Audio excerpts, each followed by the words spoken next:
Hello दोस्तों, नमस्कार। हल्द्वानी उत्तराखंड से मैं डॉक्टर राम सेवक वर्मा अपने यूट्यूब चैनल होम्योपैथी सिंप्लीफाइड में आपका स्वागत करते हैं। दोस्तों, आज के एपिसोड में बात करते हैं नियर स्पेसिफिक दवाइयों के बारे में। दोस्तों, होम्योपैथी में किसी पेशेंट के लिए सही दवा का सिलेक्शन करना आसान नहीं है। एक एक लक्षण की बहुत दवाइयाँ हैं और सबके लक्षण अलग अलग डिफर करते हैं। हमारे पास जो पेशेंट अपनी परेशानी लेकर के आते हैं, सबसे पहले मैं उनका हुलिया यानी कॉन्स्टिट्यूशन देखता हूँ।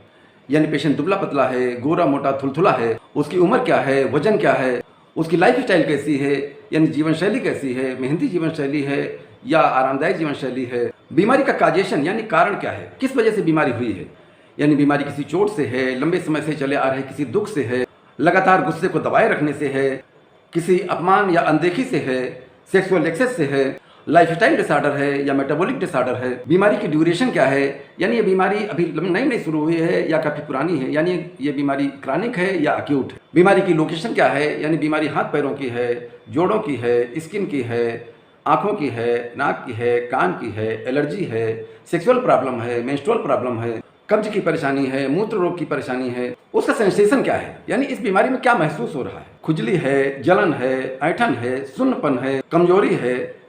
बीमारी की मॉडलिटीज़ क्या हैं, यानी ये जो लक्षण हैं ये कब घटते हैं और कब बढ़ते हैं। पेशेंट की पसंद नापसंद क्या है, अपनी बीमारी के बारे में व्यक्ति का क्या कंसर्न है, यानी क्या चिंता है, उसे क्या डर है इस बीमारी के बारे में। इन तमाम बातों को गौर करके और मरीज की भाषा को, मरीज के बताए हुए लक्षणों को रूब्रिक्स की भाषा में कन्वर्ट करके रिपर्टराइज करते हैं। और रिपर्टराइजेशन में जो दवा पहले नंबर पर आती है, यानी जो दवा मोस्ट सिमिलम है, उसका चुनाव करते हैं। यही दवा उस बीमारी को ठीक कर सकती है। पर इस एपिसोड में हम अपने अनुभव के आधार पर 5 ऐसी बीमारियों के बारे में चर्चा कर रहे हैं जिनमें कोई भी व्यक्ति अगर उसे ये परेशानी है तो बताई हुई दवा लेकर के इस बीमारी से मुक्ति पा सकता है, यानी अपनी बीमारी को ठीक कर सकता है। तो आज की पहली बीमारी है फूड पॉइजनिंग।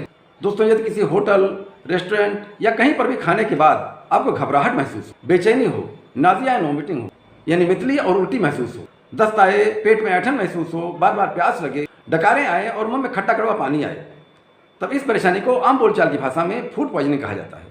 और इस परेशानी को ठीक करने के लिए होम्योपैथी में दवाई है आर्सेनिक एल्बम 30। आर्सेनिक एल्बम 30 की 4-4 बूंद दवा या 4-4 गोलियां 1-1 घंटे में देनी है।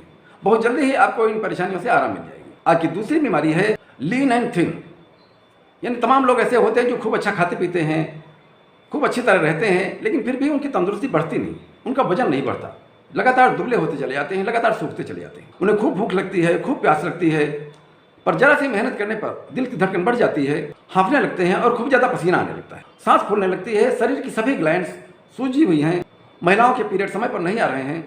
तो उन लोगों की तंदुरुस्ती को रिस्टोर करने के लिए, तंदुरुस्ती को बढ़ाने के लिए होम्योपैथी में दवाई है आयोडियम 3x।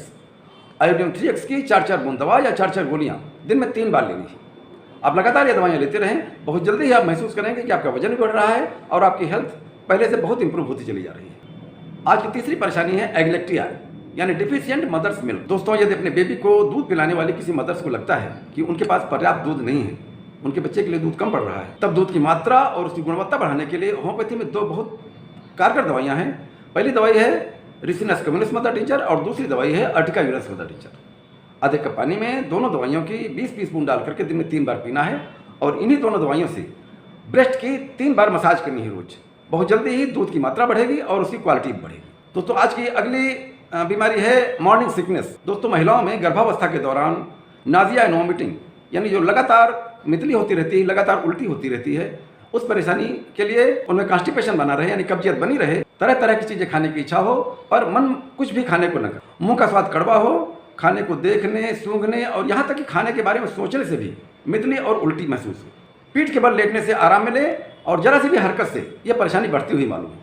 गर्भावस्था की इन सब परेशानियों को ठीक करने की रामबाण और सबसे सुरक्षित दवाई है सिम्फोरी कार्पस रेसिमोसा 200। सिम्फोरी कार्पस रेसिमोसा 200 की 4-4 बूंद दवा या 4-4 गोलियां रोज 3 बार लेनी है। बहुत जल्दी ही आपको इन सब परेशानियों से आराम मिल जाएगा। दोस्तों, आज की अगली परेशानी है नेजल एलर्जी।